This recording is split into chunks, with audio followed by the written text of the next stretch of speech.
my wife and I got married a long time ago now. It still is hard for me to believe.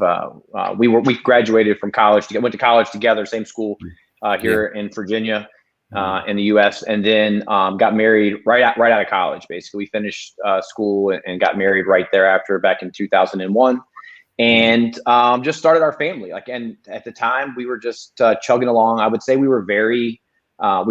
She came from a Christian home too, strong Christian background, and grew up in the church. So that was always part of our story and what our plans were for our hopes to eventually have a family. And as we started to kind of go through those first steps of being married and getting an apartment and getting settled in jobs, and my wife was pursuing an advanced degree in nursing. So we were just kind of going through life, and really things were going well. We had 2 biological kids within the first several years of us being married. My wife got pregnant. We had a son, and a few years later, we had a daughter. And so life was good. They were both healthy, beautiful kids, a boy and a girl. I would say that kind of like the American dream situation. It was just, we had great, healthy kids. We had a nice little home that we had bought, our first home, and we're really just chugging along like in the Christian American system. You know what I mean?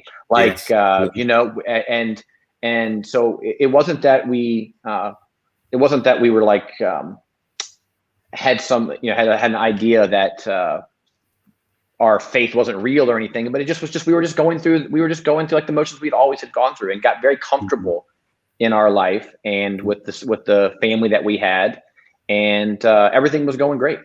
We had no real complaints. And at the time, as my wife and I dated and started having children, we never really had like conversations about having a big family. We'll get to that eventually. My family is bigger than it was a few years ago. But we were, I think in my mind, at least, I won't speak for my wife right now, but like I think in my mind, I thought 2 kids, that's what we would have. We'd have 2 kids and have a nice, successful life, have a beautiful house, and go on vacations, and retire fat and happy, and go to church, and kind of live out that American dream with a little bit of Christianity sprinkled in, Of course. No, that's really interesting. How often do you see that? Do you think like people get married, have kids, 1 or 2 kids, and sit back and kind of take that kind of? How often do you see that? Do you think? Yeah, I think that's normal, right? I think that's kind of like it's, even if you have a heart for trying to do hard things. Comfort is just, there's nothing wrong with comfort either. It's okay to be comfortable. It's okay to enjoy life and enjoy experiences and enjoy things with your wife or your kids and go on trips. I think all that stuff is great, and we shouldn't discourage people from doing those things.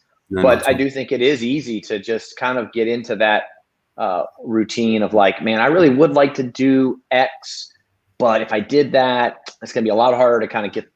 I gotta finish making these car payments, or we've blown up the credit card shopping, and we can't really take that leap of faith to do anything because we're kind of locked into this system that we've got established into. And I think I think it's normal. I think that's what a lot. I can speak for the American church. The cultural Christianity, the American church really struggles with consumerism, and just getting to the point like it's all about me. Even when it comes to like our Christianity, we can just kind of like, look, it's all about me getting fed. I want to be fed. What is this church doing for me? What is this ministry giving to me? And I think it's hard not to stay there, to fall into that kind of way of thinking. It's just, I think it's the natural human response. Yeah, that's interesting. What would you say to somebody that feels like that, they could easily drop into that, but also wants to serve God passionately with their life? What would you advise, or how would you, because you've gone through this, you've been at that point where you've gone, obviously we're going to go into this, but we've been at a point where you could have sat there and stayed there, and basically that American dream could have just got bigger and better for you. Right. But you didn't. So a calling, or so what would you advise to somebody, or what? Yeah. I think what I would say is just get yourself around people that are taking risk for the kingdom of God. Get yourself around people that have a different way of thinking. Because I think if you're just around people that are just in that consumerism, comfortable Christianity mindset, it's going to be much easier just to be like, look, everybody is doing that.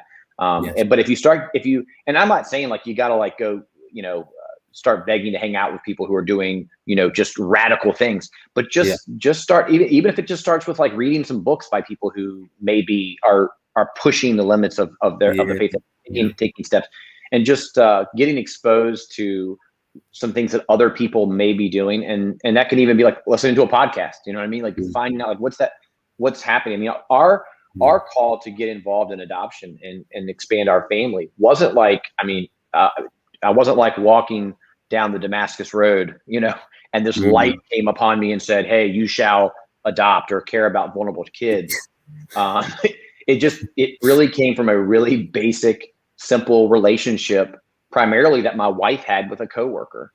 And that coworker that she worked with, who's a Christian, had adopted, and it sparked something in both of us individually.